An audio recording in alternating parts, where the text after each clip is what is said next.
주시는 하나님의 말씀 잠언 29장 22절 말씀 함께 봉독하겠습니다. 노하는 자는 다툼을 일으키고 분하여 하는 자는 범죄함이 많으니라. 아멘. 이 말씀은 오늘 우리에게 주시는 하나님의 말씀입니다. 오늘도 예배를 통해서 우리를 회복하시고 또 치유하시고 새롭게 하시는 주의 풍성한 은혜가 오늘도 가정에서 또 이렇게 성전에서 예배드리는 우리 모든 성도님들의 삶에 넘치게 되시기를 주의 이름으로 축원합니다. 많은 사람들이 사실은 추구하고 또 계속해서 누리기 원하는 것이 행복이에요. 그리고 평안입니다. 그런데 이 행복과 이 평안은 참 지키기가 어려워요. 그런데 이 어렵게 우리가 누리는 이 행복, 이 평안을 한순간에 깨트려 버리는 것이 있습니다. 그게 뭐냐면 분노예요. 분노. 순간의 분노로 말미암아 우리는 한순간에 우리 안에 있는 모든 것들을 다 잃어버릴 수 있는, 그게 분노가 가져오는 아주 큰 특징이고 폐단인 것을 알 수 있습니다. 그래서 성경은 이 분노에 대해서 많은 부분을 경고하고 있습니다. 우리가 실제로 우리 일상 가운데서 우리가 자주 보고 자주 접하고 또 우리가 경험하는 것이지만 우리는 한순간의 감정, 이 노 또는 화, 분노, 혈기를 절제하지 못하고 이것이 폭발해서 이것으로 말미암아 자신만 불행하여지는 것이 아니라 온 가정이 다 불행해지는 일들을 우리는 자주 보고 목격할 수 있지 않습니까? 그만큼 이 분노가 가져오는 이 파괴력이 엄청나다는 거예요. 이 혈기로 말미암아 얻게 되는 이 결과가 너무도 크다는 것을 우리는 잘 알고 있습니다. 그래서 성경은 정말 하나님의 백성들이 하나님 안에서 평강을 누리며 우리 하나님이 주신 복을 계속해서 누리기 위해서는 이 분노의 문제, 이 분을 다스리는 문제를 우리가 잘 해결할 것을 성경에서 말씀하고 계세요. 그래서 오늘 우리 이 말씀을 통해서 어떻게 우리는 우리 일상 가운데 이 분노를 잘 다스려서 하나님의 복을 계속해서 누리며 또 흘려보내는 축복의 통로로 살아갈 수 있을지, 이 분노에 대한 부분을 같이 한번 주의 말씀을 함께 나누기 원합니다. 우리가 오늘 읽은 이 본문의 말씀은 이 분노라는 것, 곧 화라는 것의 특징이 어떤 것인지를 우리에게 잘 보여주고 있어요. 노하는 자마다 다툼을 일으키고 분하여 하는 자는 범죄함이 많으니라. 이게 분노의 성격을 담고 있는데, 이 분노라는 것, 노를 바라고 화를 내는 것은 결국은 우리 인생의 다툼을 만드는 것들이에요. 그렇죠? 분노는 다툼을 만듭니다. 그리고 분을 계속해서 품고 있는 것, 노하여 하는 것, 분하여 하는 것은 범죄하게 만든다는 것이에요. 이것이 사단에게 우리의 마음의 문을 열어주어서 사단이 우리 안에 역사할 수 있는 틈을 줌으로 말미암아 범죄함으로 이어지게 되는 것이 참 많다는 것을 우리에게 경고하는 말씀입니다. 잠언 19장 19절 말씀을 현대인으로 보면 좀 더 리얼하게 현대인의 성경으로 설명하고 있는데, 성질이 불같은 사람은 그 결과에 대해서 자신이 책임지게 하라라고 얘기하고 있어요. 이걸 개역 한글에서는 노하기를 맹렬히 하는 자는 벌을 받을 것이다 라고 표현합니다. 노하기를 맹렬히 하는 자, 우리 성격이나 성질이, 성품이 불같은, 이걸 영어 성경은 hot tempered man, 이게 온도가 높은 거예요. 이게 화가 항상 이렇게 많이 있으면 그 결과에 대해서 자신이 책임지게 하라고 그랬어요. 이걸 벌을 받게 하라라고 지금 성경은 얘기하고 있는 거예요. 왜냐하면 만일 그런 사람을 한번 구해주게 되면, 한번 용서해주게 되면 계속해서 그를 구해줘야 하기 때문에 이게 그쳐지지 않는 문제라는 것이 우리 안에 깊이 내재되어 있는, 반복되어질 수 있는 죄가 될 수 있기 때문에 반드시 거기에 대해서는 대가를 지불하게 할 것을 성경은 얘기하고, 이 분노라는 것을 우리가 분노가 어떤 성격을 갖고 있고 이걸 어떻게 우리가 조절할지를 성경에서는 중요한 원리들을 우리에게 가르쳐주고 계세요. 왜냐하면 이 문제가 우리 인생의 행복과 직결되어 있어요. 직결되어 있는 것이, 우리가 주 안에서 평안한 삶, 하나님의 주신 복을 누리는 삶과 이게 직결되어 있기 때문에 이 말씀을 많이 강조하고 있습니다. 성경은 많은 지면을, 이 분노에 관한 부분을 어떻게 처리할지를 다 우리에게 설명하는데, 잠언에 계속해서 반복되어지는 표현이 있는데 그게 뭐냐면 노하기를 더디하는 자라는 표현을 계속 반복하고 있습니다. 먼저 잠언 14장 29절 말씀을 보면 노하기를 더디하는 자는 크게 명철하여도, 이 노하기를 더디하는 게 다른 잠언에 보면 사람의 슬기다라고 얘기하고 있어요. 잠언과 이 성경에서는 화를 내지 마라라고 직접적으로 얘기하지 않습니다. 왜냐하면 화를 내지 마라는 것은 불가능한 것이에요. 그렇죠?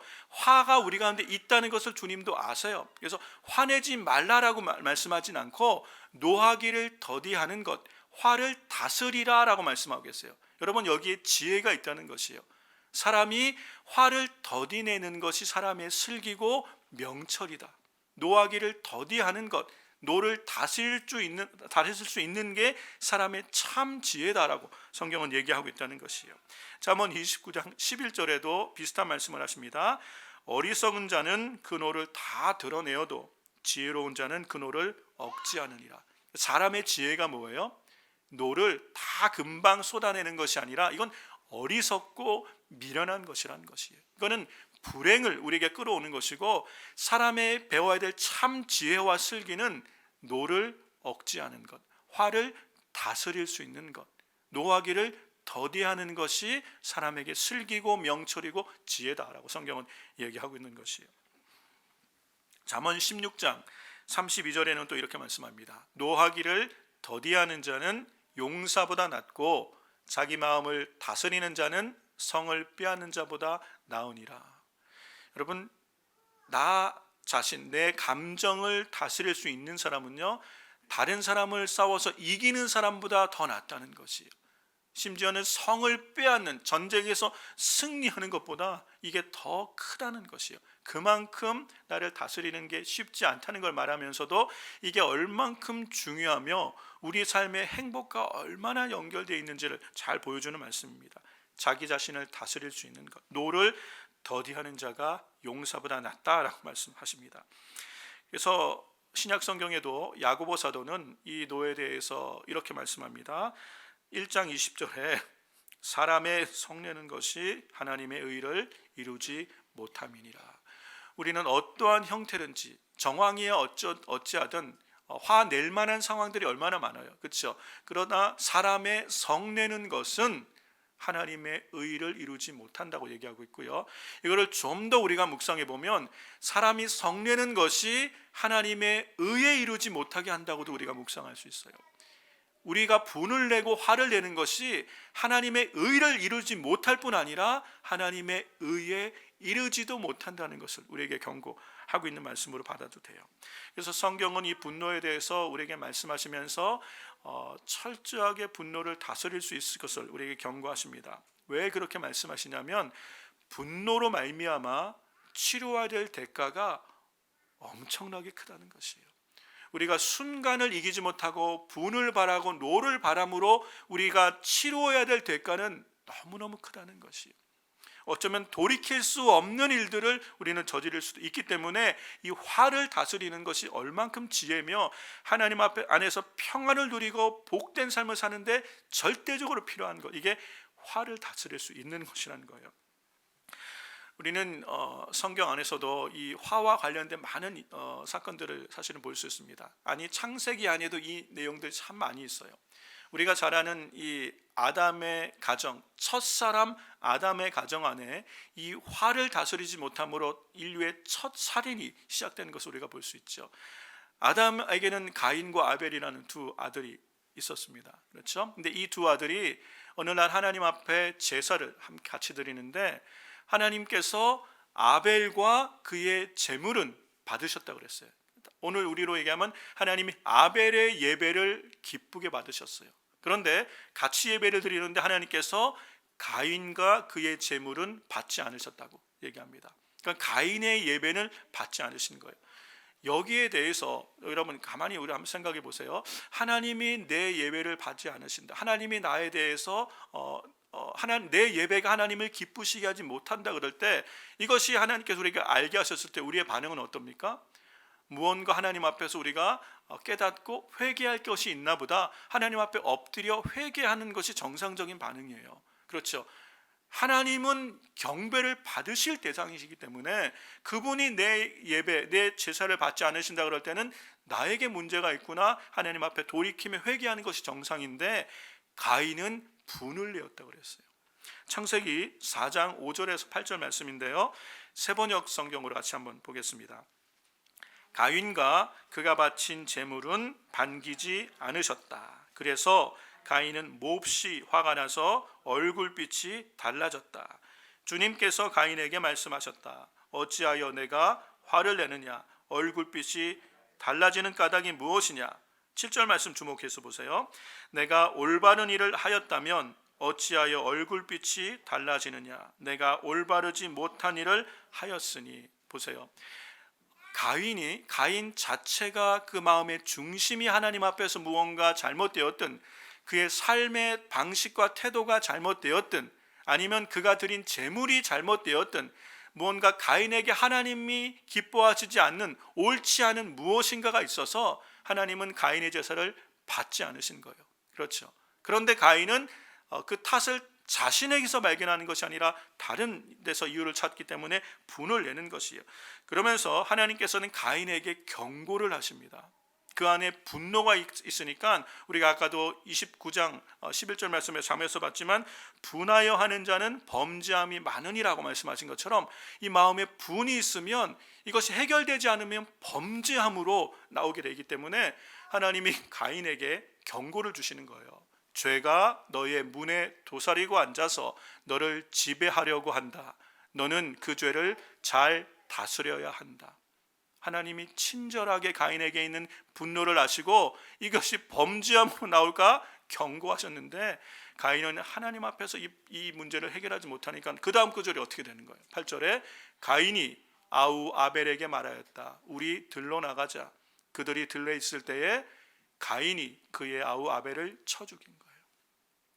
그 안에 있는 분노가 그 동생에게 표출되고 하나님께 표출되므로 그 분노가 범죄함으로 이어져서 이후에 가인은 이로 말미암아 인류 최초의 하나님을 예배하는 가정 안에 살인이 나타나고, 그 후에 가인은 평생 죄인의 대명사로 낙인이 찍힌 삶을 살게 되는 것, 큰 불행이 이 가정에 임한 것을 보게 돼요. 감정을 다스리지 못함으로, 분을 다스리지 못함으로 죄가 그 삶을 지배하게 되는 모습을 봅니다. 창세기에 또 한 가정의 이야기가 있는데, 야곱의 가정에 아들이 12이 있습니다. 어머니가 4명이에요. 근데 야곱의 12 아들 중에 첫째 아내인 레아의 소생들이 시므온, 레위, 유다예요. 둘째, 셋째, 넷째 아들이 시므온, 레위, 유다가 이 레아의 소생이고, 그 레아의 소생에 디나라는 딸이 하나 더 있었어요. 근데 이 야곱의 12 아들과 그 때를 이룬 가정이 이제는 삼촌 집에서 떠나 고향 가나안으로 귀향하게 됩니다. 귀향하는 길에 그 형 에서와 화해하고 세겜 땅에 머물게 되는데, 그 세겜 땅의 이 추장의 아들, 족장의 아들이 이 동네를 구경 나간 디나를 보고 끌어들여서 강간을 하게 되는 거예요. 이 일이 일어나고 나니까 형제들이 복수하고 싶은 마음이 일어나는 거예요. 이제 복수해야 되겠다. 복수를 하게 되는데, 그 복수에 앞장선 사람이 누구냐면 같은 어머니를 둔 이 형제, 친형제죠. 친오라버니인 이 디나의 친오라버니가 되는 시므온과 레위가 복수의 앞장을 서게 됩니다. 그래서 그들 가운데 어떤 수를 내서, 우리가 이 종교적인 이유로 너희가 할례를 받지 않으면 우리는 같은 가족이 될 수 없고 자녀를, 우리 딸을 너에게 줄 수도 없다. 결혼하고 싶어 하기 때문에 결혼하기 원한다면 너희가 할례를 받아라. 근데 이것을 세겜에 있는 족장이 옳게 받아들였어요. 그래서 세겜에 있는 남자들이 다 할례를 받습니다. 오늘같이 의학이 발달돼서 그냥 수술 받고 바로 나오는 것이 아니에요. 레이저로 수술하거나 뭐 마취제가 있는 것도 아니에요. 칼이나 아주 뾰족한 그 돌을 깨서 뾰족하게 해서 그것으로 할례를 주기 때문에 이게 얼마나 고통스럽고 오래 가겠어요. 이렇게 오래가는 진통 중에 이 복수에 앞장섰던 두 형제가 일을 벌이게 되는데 그 내용이 창세기 34장에 나와요. 25절 말씀인데요. 한번 같이 읽어보겠습니다. 세번역 성경입니다. 사흘 뒤에, 할례 받은 지 사흘 뒤입니다. 사흘 뒤에 장정 모두가 아직 상처가 아물지 않아서 아파하고 있을 때에 야곱의 아들들 곧 디나의 칫 오라버니들인 시므온과 레위가 칼을 들고 성읍으로 쳐들어가 순식간에 남자들을 모조리 죽였다. 제가 이 말씀을 읽으면서 순식간이라는 단어를 읽는데 마음이 섬뜩하더라고요. 이 시므온과 레위가 순식간에 칼로 세겜성에 있는 남자들을 다 죽여버린 거예요.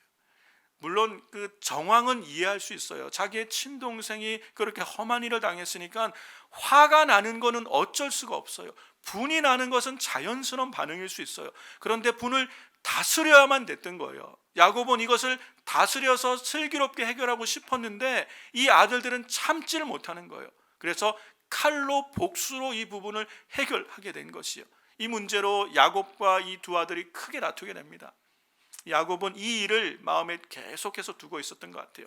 이 사건으로 말미암아 하나님의 앞으로 장차 하나님 나라가 돼야 될, 하나님의 백성 나라가 돼야 될 야곱의 12아들 12지파가 완전히 여기서 몰살도 될 수 있는, 그 주변의 다른 부족들로 말미암아 완전히 몰살될 수 있는 큰 위기를 지금 맞이하게 된 것이에요.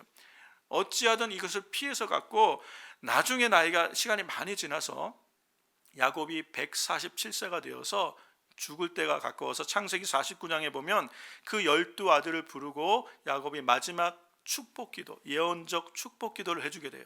그런데 이 시므온과 레위에 대해서는, 여러분, 부모가 자식에게 마지막으로 축복 기도해 드리려는 그 자리에서 이 시므온과 레위에게 하는 기도가 축복이 아니에요.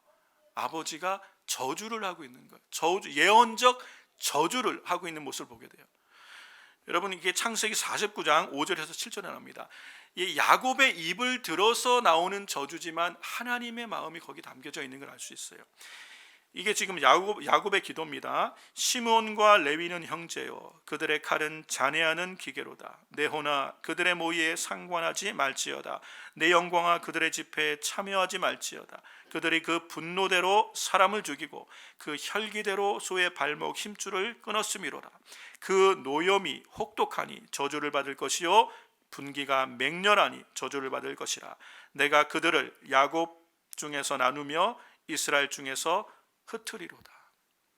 여러분, 이후에 이 시므온과 레위 족속이 이 아버지의 입을 통하여 전달되어진 이 예언적 기도가 그들의 가문 후손들에게 그대로 이어지는 걸 봐요.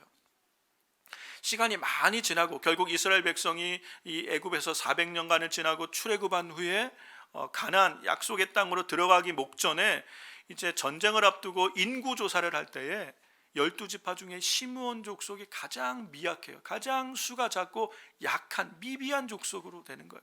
사실 레위 지파도 마찬가지였는데 중간에 레위 지파는 이 저주가 바뀌어서 축복으로 되는 사건이 있었어요. 이것이 금송아지 사건 때 이 레위 지파가 하나님 앞에 헌신하며 모세 편에 서서 충성하게 되므로 모세의 축복 기도가 그 이후에 있습니다. 신명기에 이 모세의 축복 기도로 말미암아 아버지 야곱의 저주가 모세의 축복 기도로 말미암아 바뀌어져서 이후에 레위 지파는 우리가 잘 아는 성경에 하나님을 수종두는 지파로 바뀌게 됐죠. 그러나 어쨌든 이 혈기로 말미암아 노를 금하지 못하고 혈기로 말미암아 많은 사람을 죽였을 때 이것이 후손들에게까지 이어지는 저주로 나타나게 되는 것을 우리가 볼 수 있다는 것이. 마지막으로 한 사람만 더 살펴보면 좋겠는데, 이 모세는요, 성경은 모세에 대해서 뭐라고 얘기하냐면 모세의 온유함이 온 지면에 승하다. 성경은 모세를 온유한 사람의 대명사로 얘기해요. 민수기 12장 3절입니다. 이 사람 모세는 온유함이 지면의 모든 사람보다 승하로다. 모세는 정말 온유한 사람이었는데 이 사람이 젊었을 때에 한번 실수를 하죠. 혈기를 부립니다. 그게 뭐냐면 그가 애굽의 왕자로 있었을 때에 자기 동족 이스라엘 백성들이 억울한 일 당하는 걸 보고 나서서 애굽 군인을 쳐서 죽여요. 근데 이 일로 말미암아 모세가 치료가 될까는 엄청난 거예요. 그 다음 왕위 계열 서열 1순위가 될 수도 있었던 그 모세는 그 모든 것을 잃어버리고 빼앗기고 애굽에서 도망가요. 도망자 신세로 미디안 광야에서 양치는 자로 40년간을 지내게 돼요. 한순간의 혈기가 그가 가진 모든 것을 다 잃어버리게 하고 인생을 도망자가 되어서 광야에서 양을 치는 인생으로 바꿨는데, 하나님은 거기서 그를 40년간 다루시면서 모세를 온유한 사람으로 바꾸세요. 모세가 이 온유함이 온 지면에 승한 하나님 앞에 잘 길들여진 순종적이고 온유한 삶으로 바꾸세요.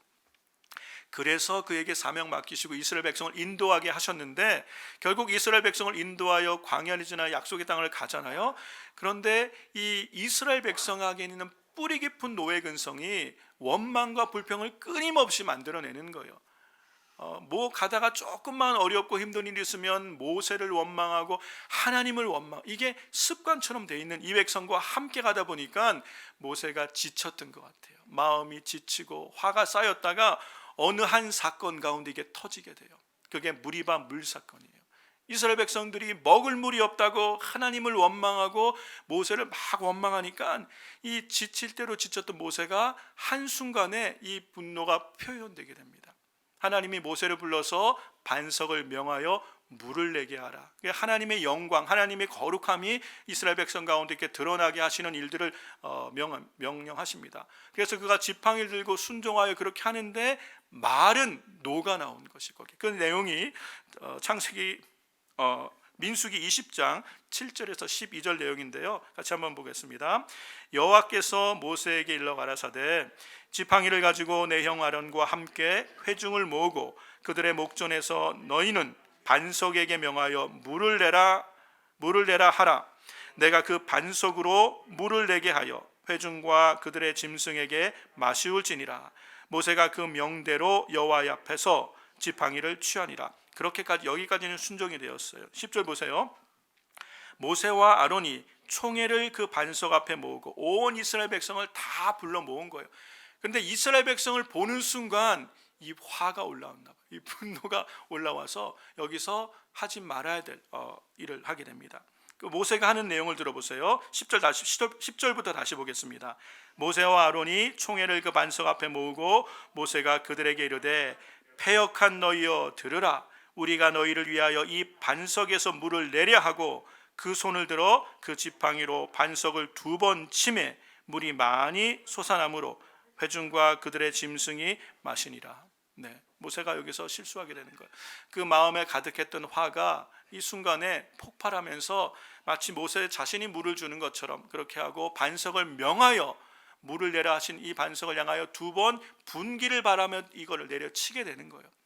그러므로 하나님이 그에게 하시는 말씀이 12절에 보세요. 여호와께서 모세와 아론에게 이르시되 너희가 나를 믿지 아니하고 이스라엘 자손의 목전에 나의 거룩함을 나타내지 아니한 고로 너희는 이 총회를 내가 그들에게 준 땅으로 인도하여 드리지 못하리라 하시니라. 무슨 얘기냐면 가나안 땅을 보기는 하되 가나안 땅에 들어가지는 못한다는 것이에요. 이걸 우리가 문자적으로만 이해하면 돼요. 이것을 이 안에는 또 다른 영적인 의미가 있습니다. 가나안 땅에 못 들어갔다는 게 모세가 천국 못 갔다는 그런 의미는 아니에요.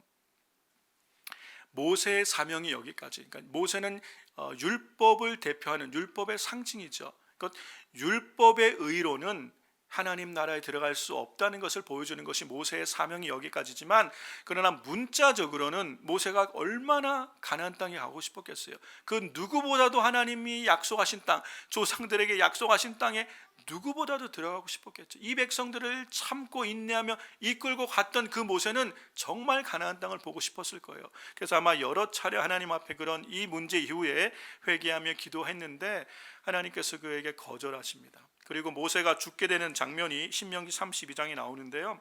하나님이 모세가 죽게 될 때 모세를 부르시면서 너는 내가 지시하는 산으로 가라. 그러니까 느보산에 올라가게 하십니다. 네가 여기서 죽을 것이다. 느보산에 올라가서 가나안 땅은 바라는 보는데 그러나 들어가진 못한다고 다시 한번 못을 박으시는 거예요. 모세의 분노와 혈기가 그로 하여금 그렇게 원하던 약속의 땅, 그 땅을 못 들어가게 하는 것이 신명기 32장 51절 52절입니다. 이는 너희가 신광야 가데스 무리바의 물가에서 이스라엘 자손 중 내게 범죄하여 나의 거룩함을 이스라엘 자손 중에서 나타내지 아니한 영고라. 내가 이스라엘 자손에게 주는 땅을 내가 바라보기는 하려니와 그리로 들어가지는 못하리라 하시니라. 여러분, 이게 분노, 우리 안에 혈기, 화를 다스리지 못하고 이 화가 우리의 삶에 이렇게 표출되고 드러나게 될 때 나타나는 많은 폐단이, 엄청난 일들이, 손실이, 불행이 우리 삶에 있다는 것을 우리가 잘 알 수 있습니다. 성경의 이야기는 이보다 훨씬 많고 우리가 일상 가운데 마주하는 이런 경험들은 훨씬 더 많겠죠. 그렇다면 우리는 우리 안에 화가 있음을 인정할 수밖에 없어요. 하나님도 우리 안에 화와 분이 있음을 잘 아세요. 그리고 우리는 어떤 상황을 통해서 때로는 우리의 자존심이 상하고 또 우리의 기분이 상하고 우리 마음이 상처를 받거나 아니면 우리에게 손해를 입힌 사람들 때문에 화가 일어날 수 있다는 거예요. 그런데 성경은 이 화를 다스리라고 말씀하시면서 어떻게 우리는 이 화를 잘 다스려서 하나님이 주신 은혜 안에 늘 거하며 평강을 누리는 삶을 살 수 있을까? 이게 우리에게 너무너무 중요한 문제예요. 화를 한번 쏟고 나면 주워 담을 수가 없고, 그렇기 때문에 우리는 하나님께로부터는 모든 좋은 것을 이 화라는 것이 가로막고 있는 거예요. 우리 감정이 상하고 상한 감정이 되고 분이 있으면요, 하나님의 말씀이 들리지가 않고 좋은 것들을 우리에게 주시기 원하는 하나님의 은혜가 들어오지 못하고 가로막는 게 이게 화라는 것이에요. 그러므로 이게 우리 화를 어떻게 잘 다스릴 수 있을까? 이게 우리의 행복과 우리의 신앙생활과 아주 중요한 관련이 있다는 걸 알 수 있고요. 성경은 우리에게 이 화를 다스릴 수 있는 분명한 원칙을 우리에게 제공하십니다.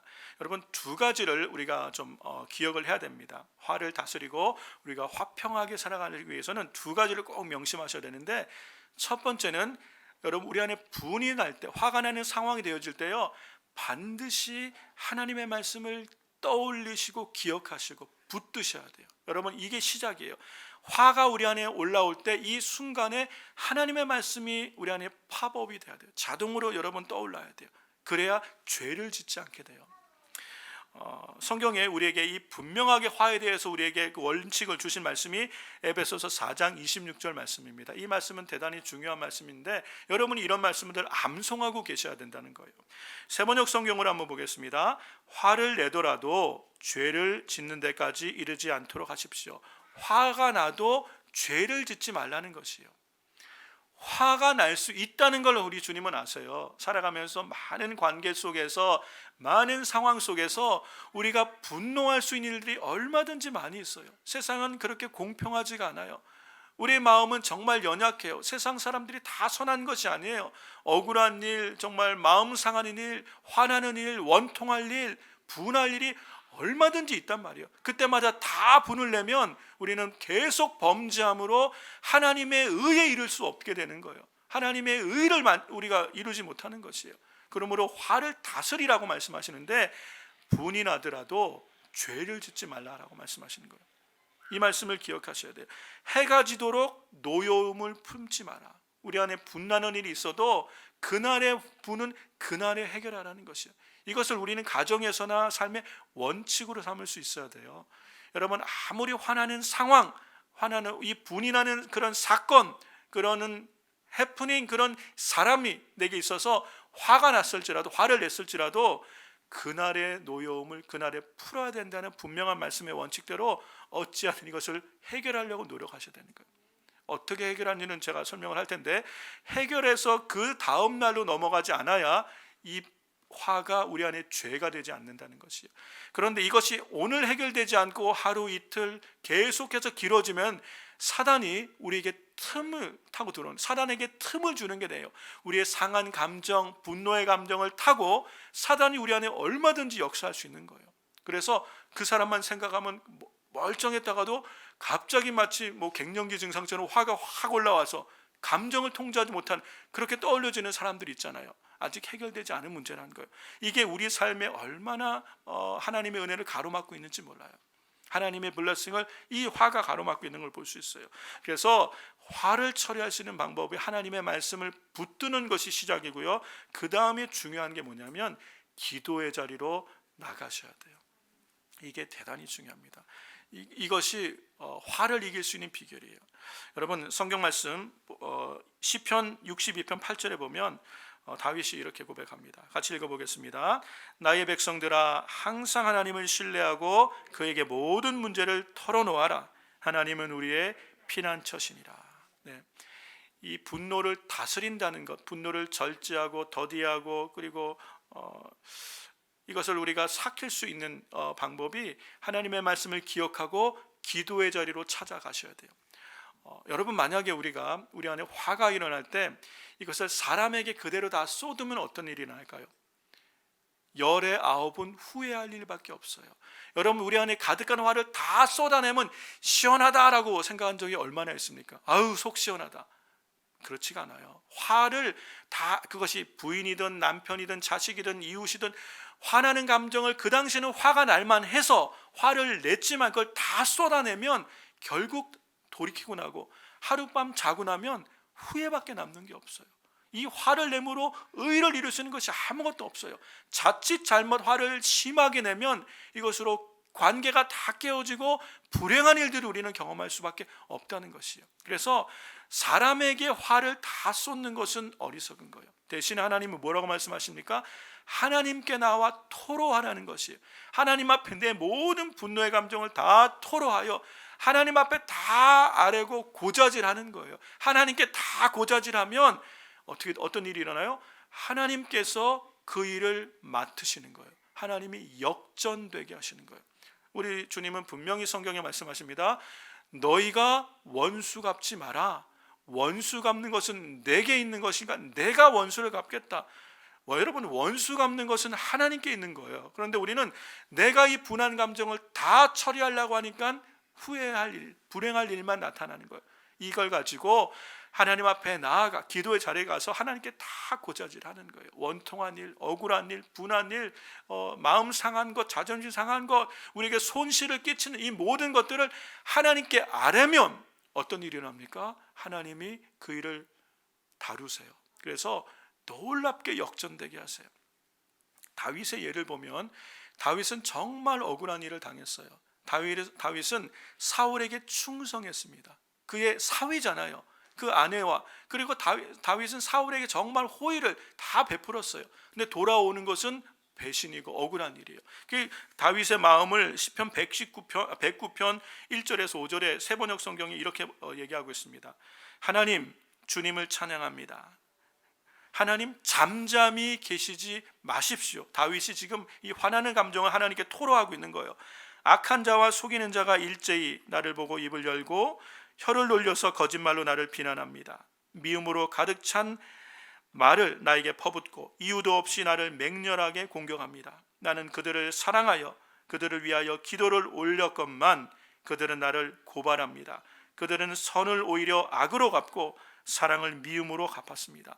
이런 상황을 경험했을 때 다윗은 그들에게 선하게 대했고 그들 위하여 오히려 기도했는데 돌아오는 것은 악이 돌아올 때 우리 마음이 얼마나 상하겠어요. 원통하고 억울하고 정말 분한 이런 마음이 많을 때 다윗은 이것을 사울에게 그대로 표출하지 않았어요. 사울을 죽일 수 있는 기회가, 절호의 기회가 있었지만 사람에게 이 분노를 표출하지 않고 하나님께 다 일일이 기도하고 아뢰고 고자질해요. 이게 좋은 것만 제가 지금 얘기했지, 다윗의 기도를 보면요, 무시무시한 기도도 많아요. 원수의 자녀들이 그냥 노예가 되게 하고 그냥 하나님 앞에 원통한 마음을 그대로 다 표현한 거예요. 하나님이 다 들으시는 거예요. 받으시는 거예요. 그리고 하나님 앞에 다 풀고 하나님 앞에 다 기도하고 아뢰면 하나님이 일하셔서 역사하시는데 역전되게 하시는, 이게 하나님의 원리예요. 하나님이 이 다윗이 원수 갚을 것을 대신 갚으시고 사울의 가문은 점점 쇠하나 다윗은 흥하게 만드셔서 다윗을 결국 이스라엘의 왕으로 세우시죠. 그냥 왕이 되는 것이 아니라 온 이스라엘 백성과 역사 가운데 가장 사랑받는 왕이 되게 하시고 하나님은 이 사람 다윗과 언약을 맺으세요. 이게 다윗 언약이에요. 새 언약을 맺으시는 거예요. 그래서 다윗의 가문, 그 후손들이 대대로 왕위에 있게 하시고 그의 후손을 통하여 그리스도가 오는 이 축복의 통로가 되도록 화를 사람에게 풀지 않고 하나님 앞에 다 맡겼던 이 다윗을 하나님이 이렇게 역전되게 하시는 축복의 사람이 되게 하시는 거예요. 여인들도 마찬가지예요. 여러분, 한나라는 여인이 있었어요. 아이를 못 가지고 있는데 분인나, 이 둘째 아내가 먼저 임신한 거예요. 그러면서 이 분인나가 한나를 분인하게 하는 거예요. 한나를 분인하게 하는. 이 한나가 얼마나 마음이 아프고 상처가 되겠어요. 근데 이 화와 분을 분인 나에게 풀지 않습니다. 하나님 앞에 가서, 기도의 자리에 가서 하나님 앞에 다 토로하여 기도하는 거예요. 그의 원통함을 하나님께 일일이 기도할 때 하나님께서 역전되게 하시잖아요. 어떤 일이 일어납니까? 하나님이 한나에게 사무엘을 주시는 거예요. 위대한 선지자, 이스라엘의 사사 사무엘을 주셔서 하나님이 그를 높이시는 거예요. 사랑하는 성도 여러분, 우리가 이 화가 나고 분이 나고 억울하고 원통한 우리로 하여금 노기가 충만하게 하는 일들이 얼마든지 우리 안에 있습니다. 얼마든지 우리 주변에 널려 있어요. 그 모든 상황과 사람들 때문에 우리가 그것을 직접 다 해결하려고 하고 사람에게 쏟으면 그 결국은 후회와 불행밖에 없는 거지. 해결되는 것이 아무것도 없다는 것이, 하나님의 의를 이룰 수 없는 거예요. 그러나 이것을 가지고 하나님의 약속을 붙들고 기도의 자리에 나아가 하나님께 다 아뢰면 우리 하나님이 친히 이 일을 들으시고 역사하셔서 역전되게 하시고 우리 삶에 하나님의 약속하신 은혜를 흘러가는 축복의 통로로 바꾸신다는 거예요. 하나님은 반드시 약속을 기억하시고 억울하고 원하고 분하고 화나는 일을 가지고 직접 원수같지 않고 하나님을 의지하여 기도하여 맡긴 사람들의 삶을 반드시 축복하실 줄로 믿습니다. 여러분, 이것이 십자가를 지는 것이에요. 여러분, 신앙생활 할 때 십자가를 지어야, 십자가를 지나가야 부활의 영광을 경험하는 거예요. 여러분, 십자가를 진다는 의미가 뭐냐면 우리의 자아의 죽음을 의미하는 것이에요. 우리는 우리 일상 가운데 어떻게 우리가 십자가를 집니까? 십자가를 지고, 자기 십자가를 지고 나를 쫓으라고 말씀하셨는데 십자가를 메고 가는 게 아니잖아요. 십자가를 지는 삶이란 게 뭐냐면 자아의 죽음이에요. 내 상한 감정, 억울한 일, 상처, 부끄러움, 나를 수치스럽게 하고 내게 많은 손실을 주었던 그것으로 말미암아 내가 많이 화가 나는 내 모든 감정을 그대로 다 내가 표출하는 것이 아니라 내 자아의 죽음을 고백하는 거예요. 그리고 하나님께로 가는 것, 이게 십자가를 지는 거예요. 갈라디아서 2장 20절에서 사도 바울이 얘기하지 않습니까? 내가 그리스도와 함께 십자가에 못 박혔나니 그런즉 이제 내가 산 것 아니요 오직 내 안에 그리스도께서 사신 것이라. 이제 내가 육체 가운데 사는 것은 나를 사랑하사 나를 위하여 자기 몸을 버리신 하나님의 아들을 믿는 믿음 안에 사는 것이라. 이게 우리 성도들의 고백이고 이 고백이 십자가를 지는 고백이에요. 억울한 일, 원통할 일, 분한 일 많은 세상에서 그 분과 노를 다 담고 살아가면 우리는 결코 십자가의 삶을 살 수가 없는 거예요.